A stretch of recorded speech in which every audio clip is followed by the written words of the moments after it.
Hello everyone, this is Geeta Bhatt. I hope you all are good at home. So today I am going to discuss very important topic, elevation of boiling point. Before this topic we also discussed two more colligative properties. First is relative lowering of vapor pressure and osmotic pressure. Elevation of boiling point, this is the third colligative properties. So let's start.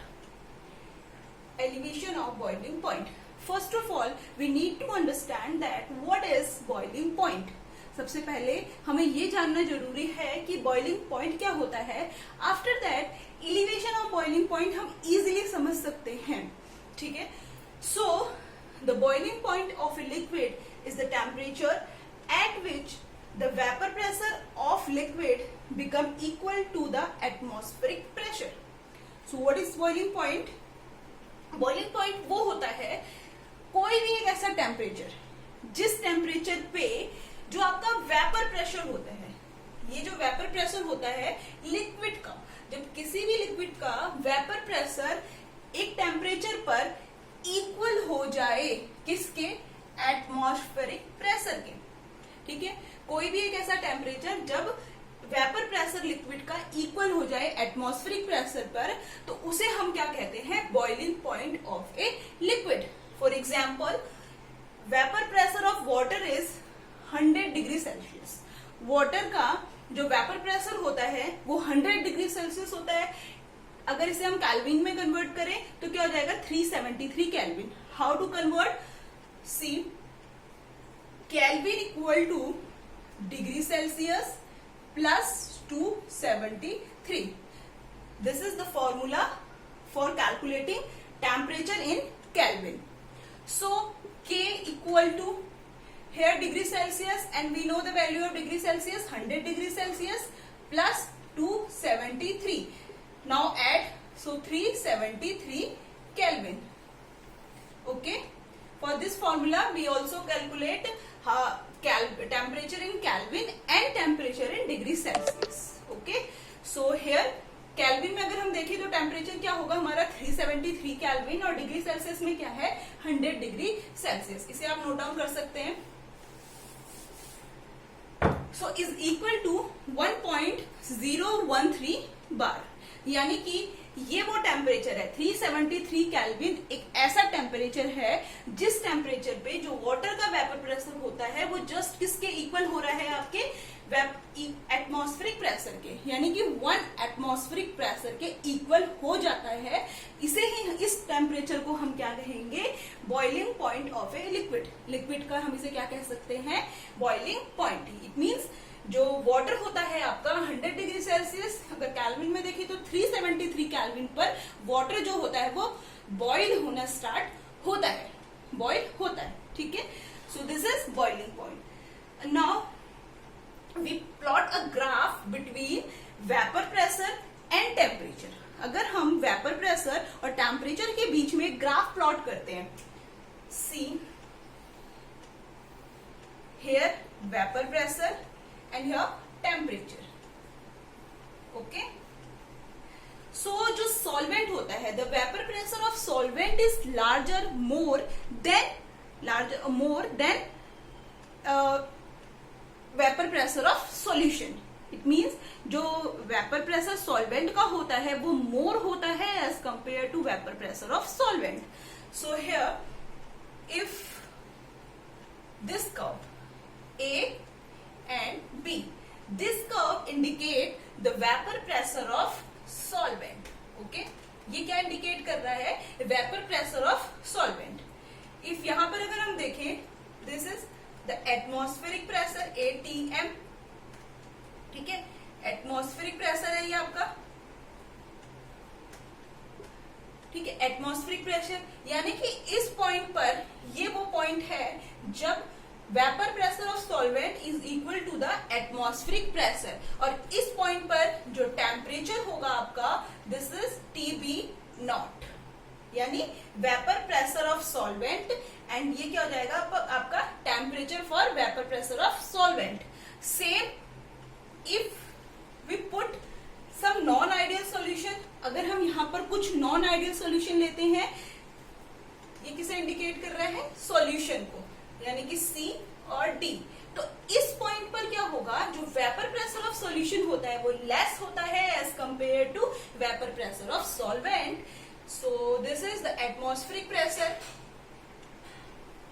अगर हम देखें इस point पर, यानी जो ये vapour pressure of solution है, इस पॉइंट पर जो आपका टेम्परेचर होगा वो क्या होगा? TB, यानी कि ये है आपका TB not vapour pressure of solvent के लिए, and this is the vapour pressure of solution, यानी कि ये टेम्परेचर है और ये दिखा रहा है वेपर प्रेशर को।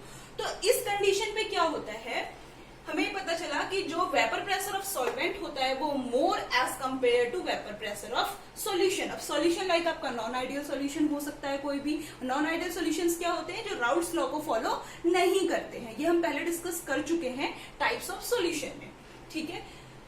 तो ये ग्राफ से भी हम समझ सकते हैं। अब देखो हमें पता चल गया कि what is boiling point. Boiling point वो होता है जब जिस टेम्परेचर पे वेपर प्रेशर एटमॉस्फेरिक प्रेशर के इक्वल हो जाए, दिस इज बॉइलिंग पॉइंट। हमने यहाँ ग्राफ से समझ लिया कि सॉल्वेंट का वेपर प्रेशर मोर होता है as compare to solution. This is indicate the vapour pressure of solvent and this indicate the vapour pressure of solution. So here the difference between, so इस graph से हम क्या निकाल सकते हैं? Elevation of boiling point.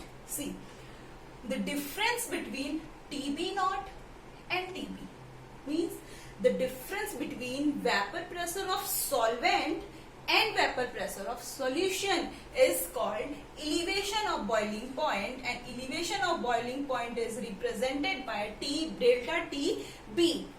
ये क्या है आपका यहाँ पर? elevation of boiling point, ठीक है, समझ में आ गया होगा। सो यहां से हमें क्या कंक्लूजन मिला? Delta TB equal to TB minus TB not. एक एक्सप्रेशन हमें यहां से मिला जो क्या होता है? Elevation of boiling point, the difference between vapour pressure of solvent and vapour pressure of solution is called elevation of boiling point. तो हमें यहाँ से ये एक्सप्रेशन मिला इस ग्राफ से, एंड हमें ये पता चला what is elevation of boiling point. So now we calculate the expression. If we हम क्या करें, एक एक्सप्रेशन कैलकुलेट करें, expression for elevation of boiling point. Delta TB equal to KB into M। This is the expression for calculating elevation of boiling point. If here KB equal to molar elevation constant, delta TB equal to elevation of boiling point, and M equal to molality. If any condition molality is absent, it means molality absent हो या आपको फॉर्मूले में molality नहीं दी हुई हो, sorry questions में अगर आपको मोलालिटी नहीं दी हुई हो, तो हम कैसे एलिवेशन ऑफ बॉइलिंग पॉइंट को कैलकुलेट करेंगे? We know molality equal to W2 into 1000 upon M2 into W1। So here W क्या है? आपका मास है, जो मास को इंडिकेट कर रहा है, एंड M है molar mass 1000 for converting kilogram. Okay, so तो आपको ये सारी वैल्यूज दी हुई होंगी। अगर आपको मोलालिटी नहीं दिया हुआ है किसी न्यूमेरिकल में, तो जरूर आपको मास, मोलर मास दिया हुआ होगा, तो आप इसकी जगह पर ये रख सकते हैं, ठीक है। मोलालिटी हम पहले ही डिस्कस कर चुके हैं इस चैप्टर में, तो आप प्रीवियस वीडियो देख सकते हैं मोलालिटी की, ठीक है। तो ये सब चीजें समझ में आई आपको? तो ये है आपका M। अगर आपको नहीं दिया हुआ हो तब कैसे कैलकुलेट किया जाएगा? इफ क्या हो, M equal to 1, if molality equal to 1, यानी मोलालिटी जब आपकी 1 हो, then delta TB equal to KB। तो डेल्टा TB किसके इक्वल हो जाएगा? KB के इक्वल हो जाएगा, and KB is the molar elevation constant, delta TB equal to elevation of boiling point. It means we can say that if molality equal to 1, then elevation of boiling point is just equal to molar elevation constant। ठीक है, ये बात समझ में आई? Now this KB यानी कि molar elevation constant is also known as ebullioscopy भी कहा जाता है इसे, ये भी ध्यान रखना, ठीक है। इबिलोस्कोपी भी कहा जाता है इसे। मोलर एलिवेशन कांस्टेंट कहते हैं, तो इसे हम इबुलोस्कोपिक कांस्टेंट के नाम से भी जानते हैं। अब एक क्वेश्चन और आता है भाई आपका यहाँ पर यूनिट, जो बहुत इंपॉर्टेंट है, unit of molar elevation constant, जो आपको ध्यान रखनी है किसी भी कॉम्पिटेटिव एग्जाम्स में, 12th पर्पस से तो है ही, कॉम्पिटेटिव एग्जाम्स में भी पूछी जाती है unit of elevation, molar elevation constant. So here the unit of molar elevation constants are degree per molality, okay, degree per molality, kelvin per molality, degree Celsius per molality, तो ये degree Celsius per molality, and last one होती है आपकी kelvin kilogram पर mole inverse. ठीक है, तो ये कॉन्सेप्ट रहा आपका, ये यूनिट है सारी केबी की, यानी मोलर एलिवेशन कांस्टेंट की, degree per molality, kelvin per molality, degree Celsius per molality, and kelvin kilogram पर मोल इनवर्स। ठीक है, ये चीज याद रहेंगी, यहाँ से कुछ इंपॉर्टेंट पॉइंट्स हैं ये, तो ये आपको समझ में आएगा। अब देखो कोई न्यूमेरिकल आता है, जैसे अगर हम केवीएस पीजीटी की बात करें तो वहां पे इससे तो बहुत न्यूमेरिकल आते हैं, चाहे आप 2018 का पेपर देखो, 19 का पेपर देखो, तो आपको न्यूमेरिकल मिलेंगे इस टॉपिक से भी। ठीक है, जो 4 कॉलिगेटिव प्रॉपर्टी है बहुत इंपॉर्टेंट है, वहां से न्यूमेरिकल आते ही हैं। वो न्यूमेरिकल तब आप कर पाओगे जब आपको फॉर्मूला पता होगा, इसका कॉन्सेप्ट पता होगा कि what is KB, what is delta TB, what is TB naught, what is TB, then आप कर सकते हैं। ठीक है, so this is the formula for calculating elevation of boiling point, delta TB equal to KB into M। अगर M नहीं दिया है तो कंफ्यूज नहीं होना है, जरूर आपको mass and molar mass numerical में क्वेश्चन में दिया होगा, जिससे आप न्यूमेरिकल को कर पाएंगे। और समटाइम्स तो ये भी होता है कि ये भी कैलकुलेट करने के लिए दिया होता है, आपको दोनों चीजें दी हुई होंगी, यानी कि vapour pressure of solvent and vapour pressure of solution भी दिया हुआ होगा, तो दोनों फॉर्मूले आपको ध्यान रखने हैं। ठीक है, तो ये आप नोट डाउन कर लो। इसके बाद एक नेक्स्ट इंपॉर्टेंट टॉपिक है जो हम डिस्कस कर लेंगे, पॉइंट है आई थिंक केबी, यानी कि केबी अगर माना आपको ये कैलकुलेट करना है elevation of boiling point, but आपको भाई यही नहीं दिया हुआ है, क्या केबी मोलर एलिवेशन कांस्टेंट नहीं दिया है, तो आप कैसे करेंगे, इसे नोट डाउन करो, डिस्कस कर लेते हैं यहीं पर।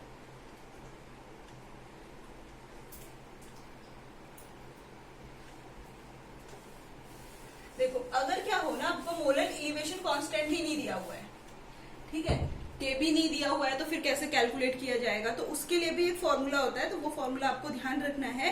केबी इक्वल टू होता है आपका RT0 square upon LV 1000 LV, ये फॉर्मूला है for calculating molar elevation constant. ठीक है, मोलर एलिवेशन कांस्टेंट को हम इससे कैलकुलेट कर सकते हैं। अब देखो यहाँ पर क्या है, R क्या होगा आपका, गैस कांस्टेंट होगा, देखो लिख लेते हैं, R क्या है आपका, गैस कांस्टेंट। ठीक है, गैस कांस्टेंट, और इसकी वैल्यू क्या होगी 8.314, ये याद रखना आप, गैस कांस्टेंट की ये कैलकुलेटिंग वैल्यू होती है 8.314 जूल केल्विन पर मोल इनवर्स। और अगर हम बात करें टी नॉट स्क्वायर की, तो टी नॉट स्क्वायर देखो आपका क्या होगा, बॉइलिंग पॉइंट ऑफ लिक्विड, जो आपका सॉल्यूशन क्वेश्चन में जो आपको दिया होगा उसका बॉइलिंग पॉइंट होगा, यानी कि बॉइलिंग पॉइंट ऑफ लिक्विड, जो भी लिक्विड आपको दिया है उसका बॉइलिंग पॉइंट 1000 तो क्वेश्चन में है ही। और LV होता है आपका लेटेंट हीट, LV क्या इंडिकेट कर रहा है यहाँ पर, लेटेंट हीट ऑफ वेपराइजेशन। ठीक है, latent heat of vaporization, and KB molar elevation constant. तो अगर आपको क्वेश्चन में केबी ही नहीं दिया हुआ है, क्योंकि because delta T B equal to क्या होता है आपका, KB into M, M molality. तो अब आपको अगर यही ना दिया हो मोलर एलिवेशन कांस्टेंट, सो फिर कैसे कैलकुलेट किया जाएगा। तो उसके लिए सबसे पहले हमें केबी निकालना पड़ेगा, और केबी निकालने के लिए जो फॉर्मूला होता है आपका delta KB equal to RT 0 square upon 1000 LV। तो इट मीन्स आपको वहां पर गैस कांस्टेंट तो कैलकुलेटेड है 1.314 आप रख सकते हो, इसकी वैल्यू आई एम श्योर आपको दी हुई होगी और LV आपको दिया हुआ होगा। अगर केबी कैलकुलेट करना है, मतलब केबी नहीं दिया हुआ है तो फिर आपको ये वैल्यूज दी हुई होंगी। तो इस तरह से आप कोई भी न्यूमेरिकल कर सकते हैं। ठीक है, तो इसे आप नोट डाउन करें।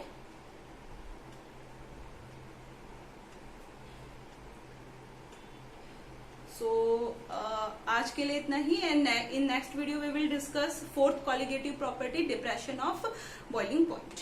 ठीक है, तो फोर्थ कॉलिगेटिव जो प्रॉपर्टी है उसको हम डिस्कस कर लेंगे नेक्स्ट वीडियो में। फर्स्ट आपकी थी relative lowering of vapour pressure, second colligative property थी आपकी ऑस्मोटिक प्रेशर, थर्ड है आपकी elevation of boiling point, and fourth है depression of freezing point, not boiling point, depression of freezing point. Fourth colligative property next video में discuss करेंगे। अगर इससे related कोई डाउट हो तो आप क्वेश्चन कमेंट कर सकते हैं, अपनी कोई भी क्वेरीज हो तो उसे आप पूछ सकते हैं। एंड वीडियो आपको पसंद आई तो आप लाइक शेयर एंड सब्सक्राइब जरूर करें। So thank you.